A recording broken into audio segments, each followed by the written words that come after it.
Chief Petty Officer Jack Thompson pulled up alongside the hangar in his stolen SUV and noticed the double doors at the front were standing open. May as well make a grand entrance, he thought. He could see what appeared to be 2 full squads checking and packing gear. Just another day preparing for the muck, he knew from experience. The 2 guards normally assigned outside the hangar weren't posted by the doors. Normal when both squads are topside. Jack rolled up and pulled inside the front area of the hangar. He stopped the engine and opened the door. He clipped his P90 carbine back to his tactical vest, grabbed his duffel bag, and shut the door. Time to make the donuts.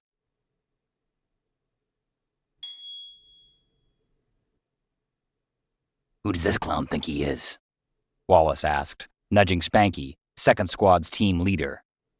They couldn't quite make out the figure in the black SUV at the far end of the hangar, but they both knew he had made a huge mistake rolling up on their turf, like he owned the place. Spanky whistled to Apollo, who was first squad's team leader, an unofficial team captain, and gave a motion to the front doors. Apollo stepped from around the Humvee, and instantly his hackles rose. Somebody was about to get an ass-whooping. Apollo bowed up and started stepping toward the unknown intruder. The other squad members fell in behind him. Colonel Matt Mitchell, commanding officer of the Monster Squad, stepped out in front of the squads just as the door to the SUV closed, and Jack turned around to face the incoming commandos, with the colonel in front of them. Just as he had figured, all the contingencies he had planned on the island during his recovery and on his drive up the coast went right out the window. The best laid plans of mice and men? And shit. Jack strode up toward the team until they could clearly see who he was, and they stopped.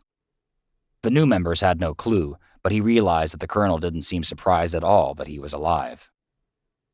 "Chief Petty Officer Jack Thompson, reporting for duty, sir." Jack snapped off a salute. "Who the fuck is this guy?" Lamb asked. Apollo broke into a toothy grin. "Phoenix, you son of a bitch!" and practically ran to bear hug him.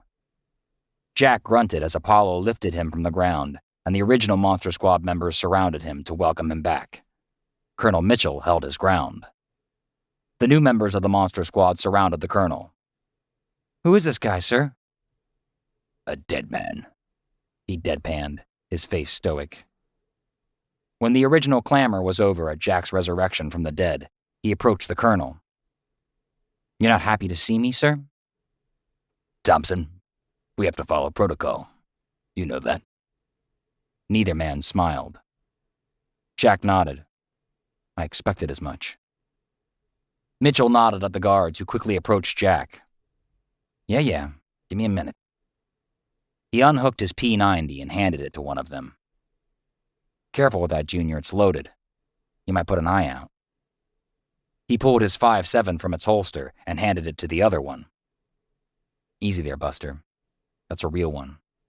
No airsofting with that or somebody goes home on a body bag." He pulled his magazines from the various pouches and pockets and handed them to his squad mates. "Here, you guys can probably use these." He looked up at Apollo again. "Damn, it's good to see your ugly mug again, you brute," and punched him in the arm.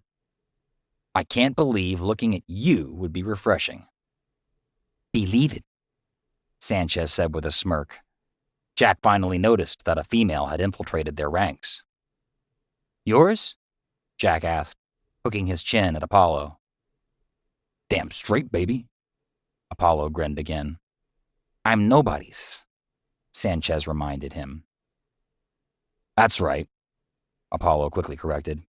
"I'm her bitch," he whispered. Jack laughed. "Sweet, bro." "Ahem," Mitchell interrupted. "Protocol, Jack." "Yes, sir," Jack said, sobering.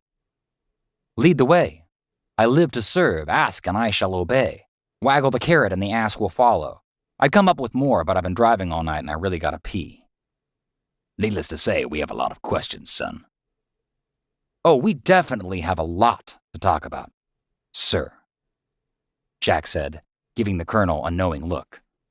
"A very lot to talk about."